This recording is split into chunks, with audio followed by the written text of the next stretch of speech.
So there's like I can kind of see how like there's similarities between Red Dead Redemption 2, but there's also similarities between The Witcher 3.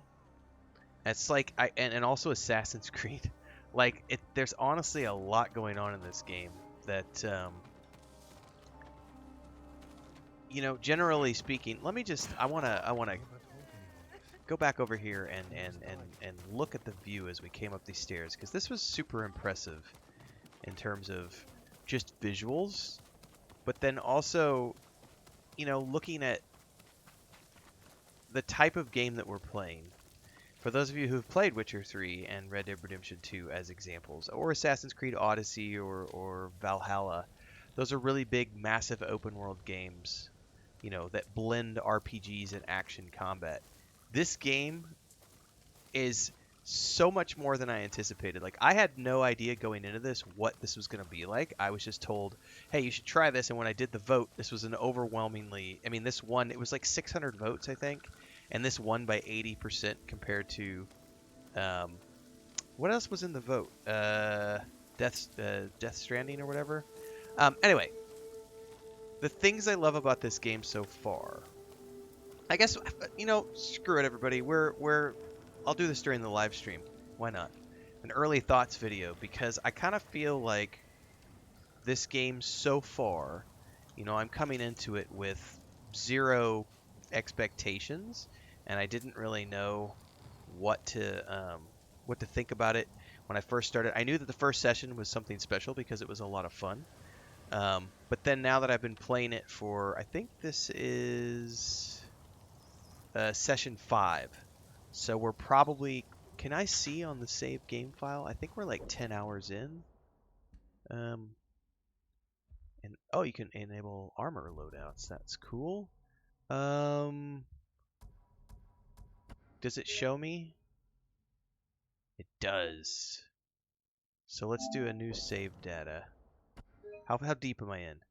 Oh, okay. So we're 6.5 hours in, which is still, we're really early into this game. 6 hours is nothing. But what I've truly been enjoying is the blend of all of the things that I really love from like The Witcher 3, Assassin's Creed, Red Dead Redemption 2. So you've got the horseback riding and exploration, which you see in Witcher 3 and Red Dead Redemption 2.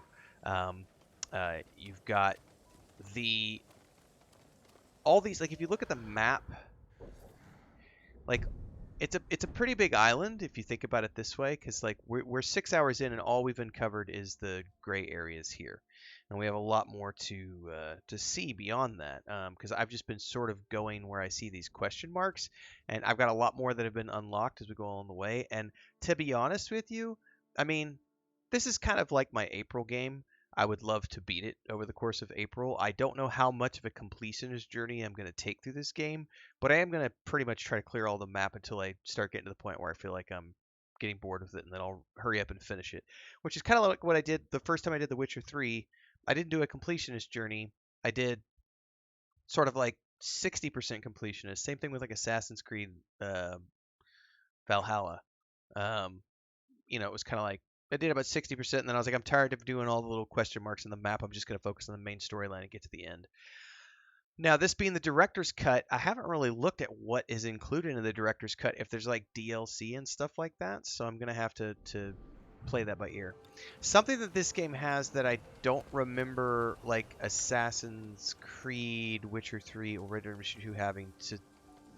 No, that's not true. We had cosmetic gear in Red Dead Redemption 2. But there's lots of different gear sets in this game. Like just starting out, I've got multiple gear sets. That was the gear that I started in. This was, I think, came with the director's cut, the Hero of Tsushima armor, which I've avoided using because it's I'm already playing on easy mode, so I didn't feel the need to make it any easier by wearing that. But there's all these different, and you can get more. Like there are so many headsets and headbands. And then I went and was like looking at swords, and there's like all of these different types of swords. Like I already have these unlocked, and then there's way more as you go through. And I was genuinely surprised. Like I found a lot of these like little camps where they have cosmetic gear that you can go unlock.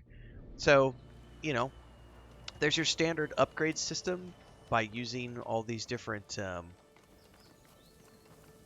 things that you find in the wild, like the linen, bamboo, yew wood. I haven't found waxwood yet. Okay.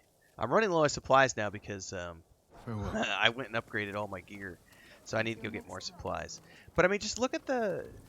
Visually, I'm very stunned that this is a PS4 game. I don't know if there was a visual upgrade for the PS5, but as I'm playing it on the PS5, I mean, we're getting...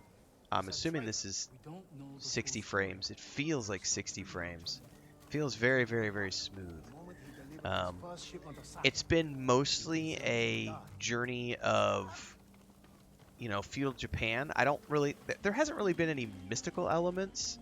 Other than, you know, we have the shrines and we have the foxes that lead us to shrines where we can get new abilities and everything else. And then all of the dialogue has been great. The voice acting has been great. The mocap has been great. And as I understand it, this was all mocapped and done with the English voiceover cast. So the base game experience is for the English-speaking market. But if you go into the options, and you had, this was at the very beginning, I think it was display, or maybe, where would that have been? Gameplay? No. No, no, no. Where's it at? Somewhere in here.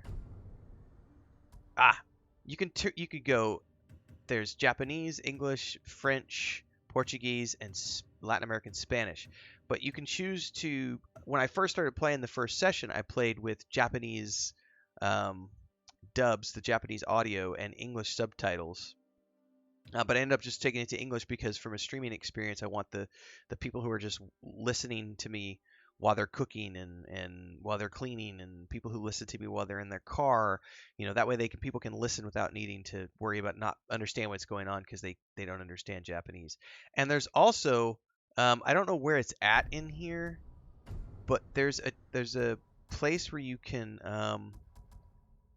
turn on like black and white and have it be like a black and white experience as opposed to a color experience, and I don't know where that's at in here. I know it gave me an option when I was going to play at the beginning of the game. I've genuinely been like super impressed with everything I've seen so far, and I know that I'm coming into this game years after the fact. There is the PC port coming in May, which is why this is on my radar anyway, because people had mentioned it, and then I went, you know what, if it's coming out in May, I should be able to play this throughout the month of April, and then as the PC version gets coming around, if I've got some recent videos that are there, we should get some decent traffic from it for the people who are getting ready to go to the PC port. So we'll see. But I'm having fun, way more fun than I thought, and I could see this being a game that I easily spend 100 hours in over the course of April going through. So Are you Sogen? yeah. As we're sitting here playing this, obviously I'm doing a Twitch stream today that's going to go up on YouTube later.